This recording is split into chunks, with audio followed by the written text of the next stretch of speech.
Hello there, World of Tankers, I'm Blitz, and in today's video, we're going to be talking about the VK168.01P, a massive Tier 8 German super heavy premium tank that has once again hit the stores today for 7,500 gold.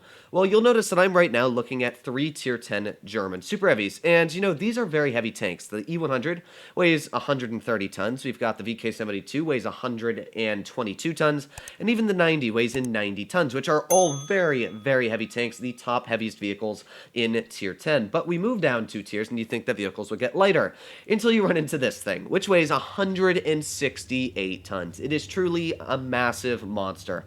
And as I said, it has come into the stores today for the price tag of about $20 US, so not super expensive. So in today's video, as always, I'm going to be telling you everything you need to know about this tank on a full down review. First of all, talking about the gun, the armor profile, and everything else. So of course, if you guys like this type of content, make sure to smash that subscribe button down below. Really does help out the channel. Almost at 26,000 subscribers already, so thank you guys for all the support. But yeah, let's get straight into it. So what is good about the VK and what is bad? So we'll talk about the good first, and then we'll go into the bad, because it's kind of a 50-50, I'd say, on this tank. Everything that's good is also kind of evened out by something that's bad, which is good. I'd actually say that this is a very balanced tank. So first of all, talking about the good, the armor profile, as you can guess by this vehicle weighing 168 tons, it has got to be quite good, which is correct. It weighs, well, not weighs, but its frontal armor is about 300 millimeters thick on the front. It's actually not as thick frontally as the VK100, but one thing that is nice is that your lower plate is really, really small for the size of this vehicle. You can see that it's quite shaped, like it's kind of wedged back, so it's not super long. So it's actually a smaller lower plate than the VK100, so that is actually an advantage where your frontal armor is actually quite thick at about 300 millimeters. Not only is the frontal armor thick, but also the turret armor at about 230 millimeters. But this is where we go to the yin and yang, because while the turret armor may be thick, it also has that cupola on top, which unlike the VK100, which is about 220 millimeters on its cupola, this one is sitting at, oh boy, about 120, which is very weak. In fact, kind of depressingly weak. So let's see if we can get a shot into this KV4 here. I would love to be able to, and there you go, 435 damage. And that's of course because the VK carries a great gun, a 12.8 centimeter. One of the best reasons why I love this tank.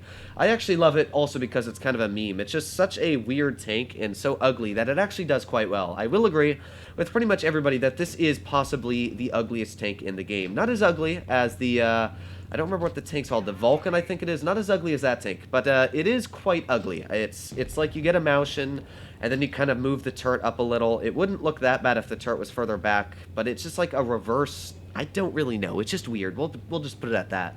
But the main reason why I actually don't think this tank is bad, as you guys know, I have a track record, I think 3 videos now, of saying this tank kind of sucks. And as that is kind of true for the time, this tank got a massive buff. And you may be thinking, well, I don't remember any buffs specifically going to this tank, but that was because it wasn't really directly towards this vehicle. It wasn't just one singular buff. It was the heavy tank buff in general.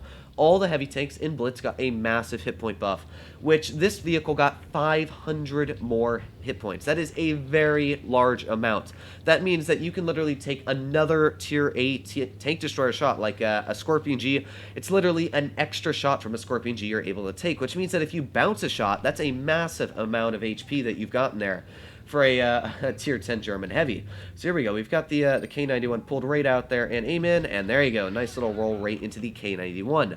As I said, that 12.8 centimeter really is nice because you're actually able to roll a lot compared to other vehicles.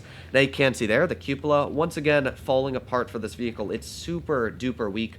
But at the same time, it's not the end of the world because if this K91 ends up pulling out, we can easily high roll him here and finish him off, which is what we're going to try and do. There we go. Well, a little bit of a low roll, but you know what? We still put quite a bit of hurt on him. I don't know why he pulled out there. That really, I don't know what goes through the minds of people, but the K91 is already taken out of the game here. So next up we have the AT-15 and the Object 252.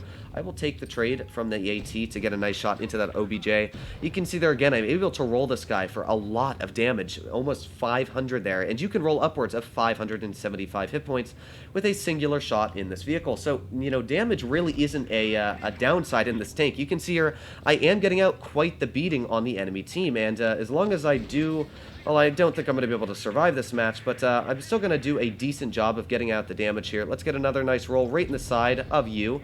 And there you go, finishing off the Object 252, one of the deadliest Tier 8 heavy tanks in the game. We just kind of shrugged off there. So this AT-15, yeah, this is going to be a little bit of a different story. And you know what? I'm actually going to take the shot from this lightweight. There we go. Well, we actually didn't take the shot, but I needed to finish off that lightweight. That was something that was kind of mandatory. Now, I'm most likely going to die here. As you can see, a little bit of an over angle in the side, and we were taken out, but I did the best I could in the first game there. Over 3,000 damage dealt. You could see that the armor worked quite well in the necessary situation. It wasn't amazing, but because I have so many hit points, it does a great job of dealing out the damage. And in fact, I don't find it an awful tank. No, I'm not paid by Wargaming to say this. I actually don't mind it. The only thing I hate about the vehicle is that cupola on top. Wargaming, please remove it. You already have weak turret cheeks. Like, they're 230 thick. You can easily pen them with premium. Your side armor is also quite weak. You know how to penetrate the sides. The track wheel is also quite weak.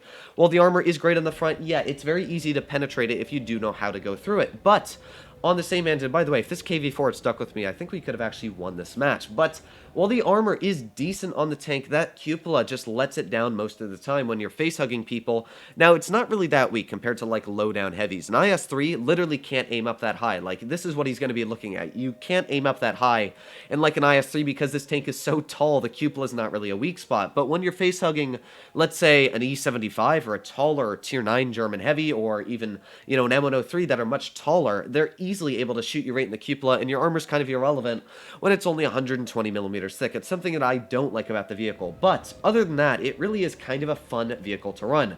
So with the wonderful power of editing, I'm going to get straight out of this game because, yeah, this is a different kind of game. But yeah, we'll be back in a couple of seconds here. So as you can see, for the first game pulled out in the VK, it wasn't too bad. Even though we did lose, I'm never going to complain when I lose and get out 3,200 damage in a Tier 8 vehicle. So it still was a pretty solid battle. I was able to do everything I could have at the right time, trying to take out the right opponents, so I can't blame the VK at all for losing at that match. But of course, let's get into one more game and see how the vehicle does do. Hopefully this time it will be a victory. Now, there is a couple scenarios where the VK does very well and it does very poor. It does good on very small, confined maps, sort of like Himmelsdorf, or you're on a map, let's say, like, I don't know, Fort Despair, because those maps you can very easily get into the heavy position. On a map like Middelburg, it's a little bit of a different story, because I gotta drive all the way up that hill, and once I've gotten up that hill, then I have to do that. And, well, as we can see, our M103 is stock, which is super fun for me. So we're going to see what we can do here to the best of my abilities, and I'm going to go straight up the hill. I'm never going down to the town. That's one little tip. Never push your vehicles down to the town. And this is advice for people. Yes, okay. I was about to say, I swear, if that guy... Oh, he is. Okay, never mind. He is going into town. I hate when people do that. They always do, too. It's kind of weird. You always have that one teammate that, like, decides to push in the town. I think he finally learned his senses there, but yeah, not necessarily the best idea to go into town alone. But enough about that. Talking about the VK, there are a couple scenarios where it's good and bad. As I said, on Himmelsdorf, it's great because it's kind of a small, confined area where you can easily shoot at your opponent back up in the cover. This map, on the other hand, is a very large map, which means it's going to take me longer to get into position. And my job as a super heavy is to take shots for my team. The last battle we lost was probably because I couldn't really take any shots. My team just died completely. I had a T-92. I didn't even know I had a T-92 in my team. Just completely fell apart right off the bat. You can see here my team is already bleeding a lot of hit points, and I haven't even gotten into the battle yet, which is not necessarily good for me. So I'm going to try my best to get into battle here. Let's see if I can get there any quicker. So I do want to be a little bit careful. They have actually quite a bit of vehicles on their side, and I am such a tall vehicle that I'm pretty sure I am spotted immediately. So I'm going to pop over to the side here. But I've got a bit of an issue, because if this standard B pulls out before I do, they're all going to look this way, which pretty much just ruins my entire plan. I hate when that happens. That's kind of annoying. But still going to try my best here. We've got the FE301, and, well, oof, yeah.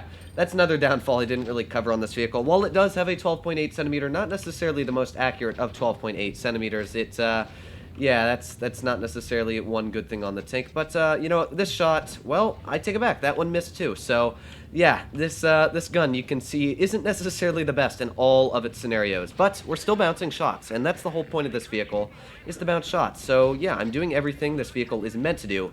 Finally finishing off the descent there.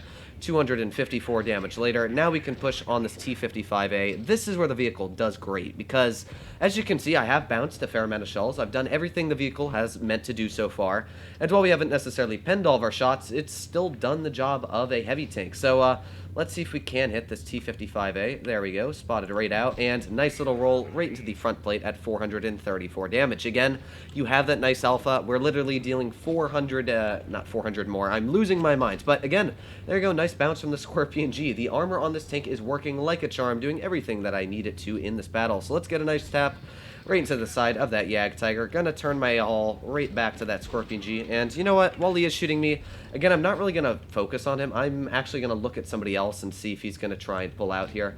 So let's see if he does do that. Let's turn our turret to the side, and goodbye. You know, I can't say it was necessarily worth it for him to do that. But again, that is the whole role of the VK168, is just to take shots for your team, and yeah, you can see it's worked quite well here. I do have my my quick track repair on, so you know, him breaking my tracks. Actually, I might not. That was actually quite long for my track repair there. But let's give this guy a little bit of a love tap. Oh, I missed it just at the last second there. But again, not too worried. Even with my hit points getting a little bit low here, we still have 359 left. Even with a max roll from his vehicle, I don't think he could finish us off. So let's go as quickly as possible, load an HE shell, and fire. There you go. Got the HE right up his butt, and that's the VK for you. Even though we didn't penetrate all of our shells that game, even though we didn't necessarily do the best, still 2,000 damage, able to take the brute force of shells for our team. You want to, you know, get a lot of shells on your tank. I distracted not only the Scorpion G, not only the T-55A, but the Centurion, and I think one other vehicle as well on the team there. And that's what you're supposed to do in a big German Super Heavy. You're not supposed to stay at the back of the map. You're not supposed to kind of hide behind a wall. You want to either hold the enemy team where they are, or you want to deal the damage. And what I did there is I kind of did both. I pushed aggressive, I dealt with the enemy team, I distracted them the best I could. That way my team could push through on the other side and come through and come out on victory, and that worked quite well. Of course, on Oasis Palms, it's just way too big of a map. As I said, for bigger maps, it's way harder because it's way more open. It's just, you can't cover two flanks at once, and sadly, I made the wrong push as the enemy heavies went towards the medium side. So this was a good game to show, really, that the VK, while it isn't necessarily the best, can still be a very strong heavy if played correctly. So, in my opinion, I think it's about a 50-50. I still can't bring myself to say that it's necessarily worth it for this vehicle. It's decent, but it's not, you know, going to win you. You actually have to put out effort to win in this tank. It's not like, you know, your Object 252 where you're just going to win 60% of your games out of the bat. This tank, if you actually take effort to learn how to play it, it's just like your mouse. It's got weak spots, but if you play it correctly, it does do a good job. So I love it. I would actually say that if you like this type of playstyle, you like your mouse, you know, it's not that bad of a deal. But let me know in the comments down below what you guys think, if you agree or disagree with me. Other than that, I hope you're all doing well out there. Stay happy, stay healthy, and I'll see you in the next one.